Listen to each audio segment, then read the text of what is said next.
माडसांगवी परिसरात बिबट्याची पुन्हा दहशत, पाळीव जनावरे ठरताय लक्ष। आडगाव माडसांगवी परिसरात पुन्हा बिबट्याचा वावर वाढला असून बिबट्याकडून कोंबड्या कुत्र्यांबरोबरच पाळीव जनावरे लक्ष बनवले जात आहे।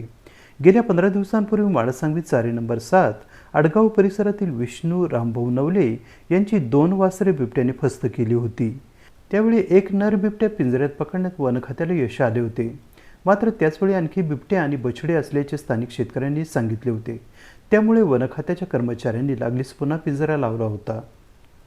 मात्र बिबट्याने या परिसरातील अन्य ठिकाणी फिरून कोंबड्या कुत्र्यांना लक्ष केले आहे। 2च दिवसांपूर्वी गोकुळ काशीनाथ पेखळे यांच्या शेजारील शेतात प्रवीण सहाळे या शेतमजुराच्या पाळीव वासरावर बिबट्याने हल्ला करून त्यास ठार केले। शेतात त्या वासराचे मांस भक्षण करताना बिबट्या स्थानिकांनी बघितले असून या परिसरात बिबट्याची दहशत आणखीनच निर्माण झाली आहे। याबरोबर या परिसरात जवळच लहान मुलांची शाळा असून शेतकरी शेतीचे कामे करण्यासाठी शेतात जात असतात।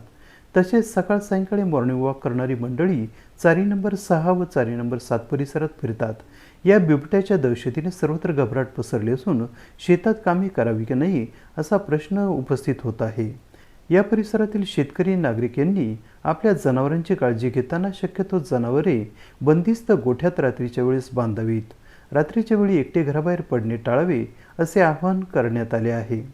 तसेच वन खात्याने या परिसराची पाहणी करून बिबट्यास जेरबंद करण्यासाठी काही उपाययोजना करता येईल का या दृष्टीने प्रयत्न करावेत अशी मागणी येथील शेतकरी गोकुळ पेखळे, प्रवीण सहाळे, सुनील पेटारे, सुनील काठे, विलास पेखळे, ज्ञानेश्वर बर्वे, सुनील बर्वे, राजाराम बर्वे, पांडुरंग सहाळे यांनी केली आहे।